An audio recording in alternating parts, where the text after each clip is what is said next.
Nancy Kramer is the founder and CEO of Resource Interactive, a marketing service company in Columbus, Ohio, home of the Buckeyes. Her business has been recognized by Business Week, Working Women, Inc., and Interactive Week. In the past year has been acknowledged by the Ohio Chamber of Commerce as the best place to work in Ohio. Congratulations. I am very happy to be here to present my point of view about a topic for which I'm very passionate. As a business owner and entrepreneur, I'm here to talk about the importance of creating this workplace that we're talking about that welcomes people from all walks of life. Discrimination against gay, lesbian, bisexual, and transgender workers deprives American business of too many talented and hardworking people, quite frankly. In my 26 years running a business, I have learned that an inclusive workplace, which judges people on their merits, not on unrelated matters like sexual orientation or gender identity, is the key to success in a competitive, ever-changing marketplace. When I started Resource Interactive as a traditional marketing services company with two partners in 1981, the working world was very different. The Internet, the basis for our entire business today, wasn't even conceived. We were lucky to start with an innovative and progressive client, Apple Computer, and that set the tone for our culture from day one. But I, as a woman, experienced discrimination in the business world. When I bought out my partners in 1984, I couldn't even get a basic line of credit for the business without my then husband co-signing on the loan.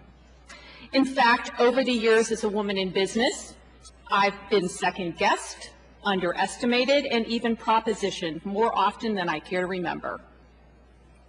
I understand what it means to be discriminated against in the workplace. Looking back, it's hard to believe that my gender potentially stood in the way of my success as a business person. It is equally baffling to me today that members of the GLBT community see their desire to simply do a job and do it well, thwarted by being who they are. As the world changes, business leaders know they must also change to remain competitive. My company has embraced new technologies and become a leading digitally focused marketing firm, growing from just 3 people in 1981 to over 200 associates today. Along the way, we've acquired some great clients, including Hewlett-Packard, Procter & Gamble, Best Buy, and LL Bean. Like us, these corporations recognize the key to success is to create an environment that recruits, retains, and rewards talented associates regardless of characteristics unrelated to their job performance. This simple premise has led nearly 90% of Fortune 500 companies to adopt non-discrimination policies that include sexual identity, sexual orientation, with a quarter of them including provisions for gender identity. I've had the great fortune to lead a small business to success and to be recognized for those efforts.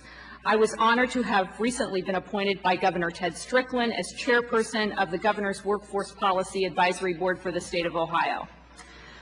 My business, Resource Interactive, has received numerous national recognition for its innovative workplace environment from sources as varied as Business Week, Working Woman, Inc. magazine, and Interactive Week. And as Chairman Andrews was saying, we were recently honored by the Ohio Chamber of Commerce as best place to work in the state of Ohio.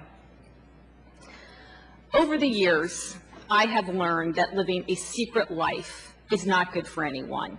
In fact, it's highly destructive, especially in the workplace.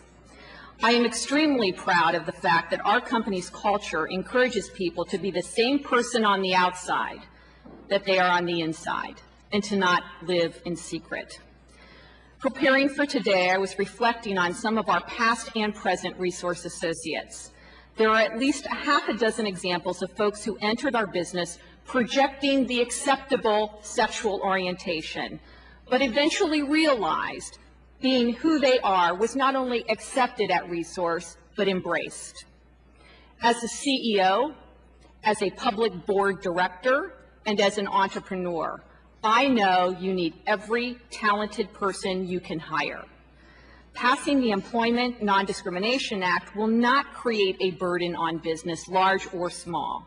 Instead, it will ensure that the hardworking GLBT Americans can earn a living provide for their families, and contribute to the innovation and creativity that makes American business great.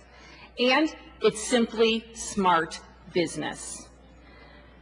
Two of my daughters are here with me here today. I am grateful that because laws have changed, they won't have to face the same discrimination I faced 26 years ago today. I've always taught them that every person has value and should be judged on his or her merit. I brought them to Washington with me today in hopes that they might witness this first step toward eliminating workplace discrimination for all those Americans in the GLBT community. Thank you for your time, and I strongly encourage passage of this important legislation.